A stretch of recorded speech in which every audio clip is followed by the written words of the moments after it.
मेरे सहयोगी टी राघवन इस वक्त कुछ कह रहे हैं। राघवन, कहिए। जी जी, क्योंकि प्रक्षेपण अभी जारी है, लिफ्ट ऑफ बहुत नॉर्मल तरीके से हुआ, इसलिए थोड़ा सा हम इस रॉकेट के बारे में अपने दर्शकों को जानकारी दे दें। Jyotsna, PSLV C-58 DL variant का ये रॉकेट है, वर्क हॉर्स इसे कहा जाता है। इसरो के जितने भी मिशन आज तक हुए हैं सब मिशन में कामयाबी मिली है, सिर्फ 2 को छोड़कर, इसलिए बहुत ज्यादा प्रभावशाली रॉकेट इसे कहा जाता है। चाहे वो आदित्य L1 मिशन है जिसको हम 6 जनवरी को देखेंगे कि वो लैंग्राजे 1 पॉइंट पर जाकर स्थापित होना, उससे पहले मंगलयान, ये ऐसे बड़े मिशन है जिस इस रॉकेट की मदद से किए गए। बहुत ही ज्यादा दिलचस्प बात मैं आज आपको बताता हूं कि इस बार हमेशा क्या होता है कि जब टोटल 4 स्टेजेस का ये रॉकेट होता है, 3 स्टेजेस जो है वो पृथ्वी के वातावरण से पहले ही नष्ट हो जाते हैं, समंदर में आके गिर जाते हैं, लेकिन जो चौथा स्टेज है जहां पर वो सैटेलाइट को अलग करता है, वो चौथा स्टेज हमेशा डेब्री की तरह स्पेस में बना रहता है। और एक बहुत बड़ा कंसर्न है सभी स्पेस ओरिएंटेड नेशंस के लिए कि वहां पर बहुत ज्यादा डेब्री इकट्ठा हो रही है, लेकिन इसरो ने इसका भी एक समाधान ढूंढा है।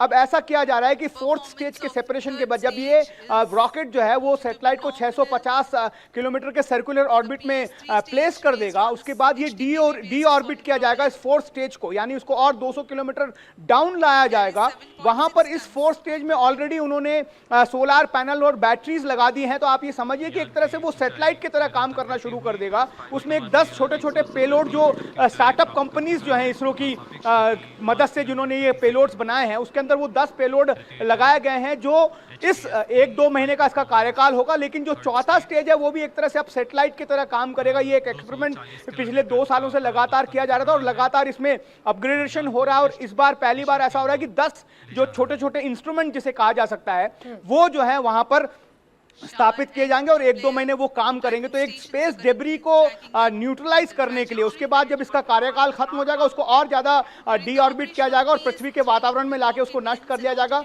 दूसरी बड़ी बात है, ऐसा करने से क्या हासिल होगा, जो हमारे डीप स्पेस के जो प्रोग्राम्स हैं, मान लीजिए कि हमें चंद्रमा पर सिर्फ एक सैटेलाइट भेजकर वहां से कुछ सैंपल्स लेकर आने हैं, तो उसको कैसे हम पृथ्वी के अंदर दोबारा एंट्री करवाएंगे, उसकी भी जो स्टडी है उसके लिए ये जो है एक बहुत कारगर कदम साबित होने वाला है।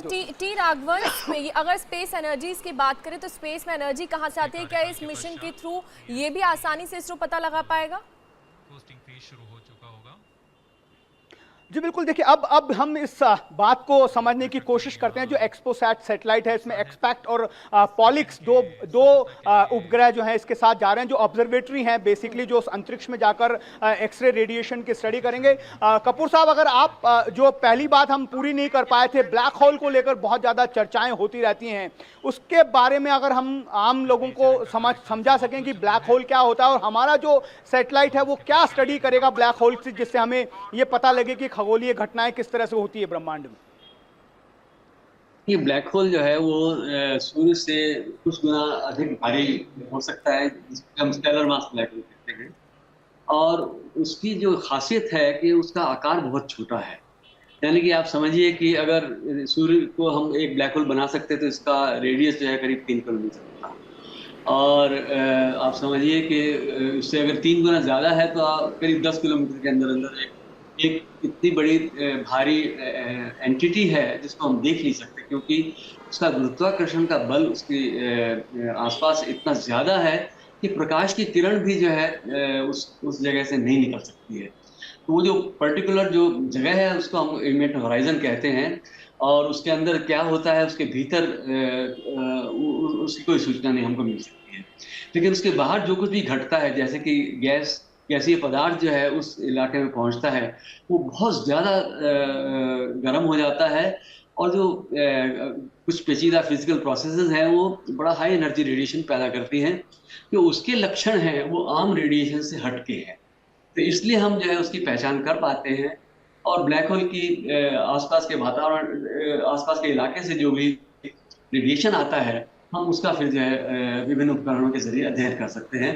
पॉलिक्स जो है खास तौर से पोलराइज्ड एक्सरेज को पकड़ेगा और उनका अध्ययन करने के लिए आंकड़े इकट्ठे करेगा। तो ब्लैक होल एक बहुत ही 20वीं सदी का सरल शब्दों में समझें जो एक्सरे रेडिएशन की स्टडी करने के बाद बताइए।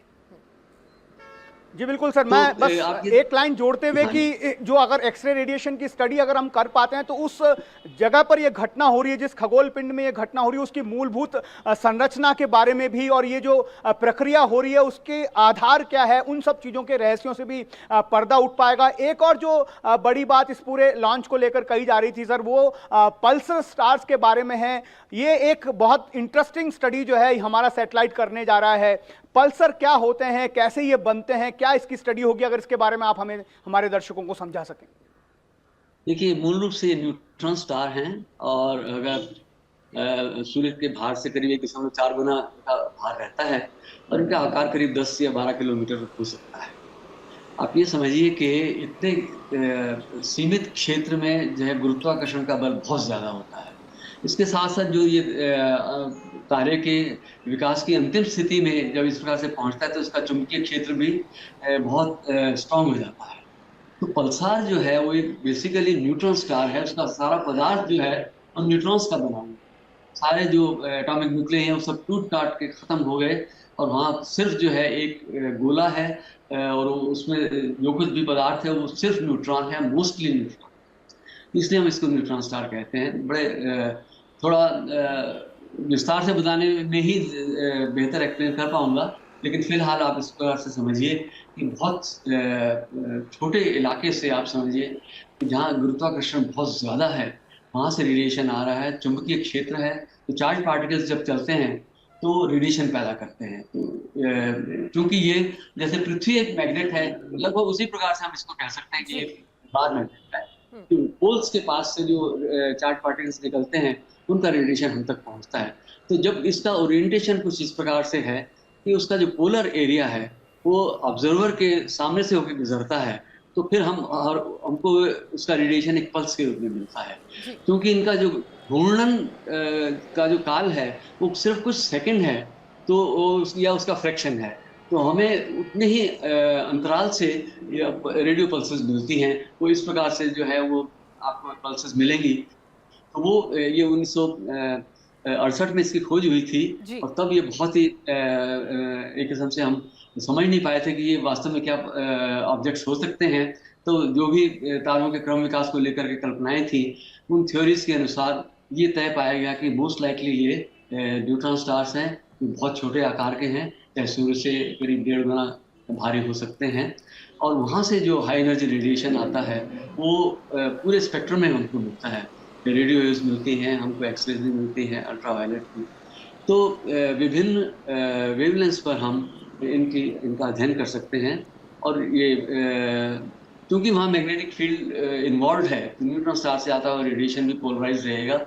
उसकी जो विभिन्न लक्षण हैं वो हम जानना चाहते हैं कि उसका वास्तव में वो रेडिएशन न्यूट्रॉन स्टार के पास से पैदा हुआ या उससे थोड़ा सा दूरी से पैदा हुआ, तो ये सब भी हम जान पाएंगे।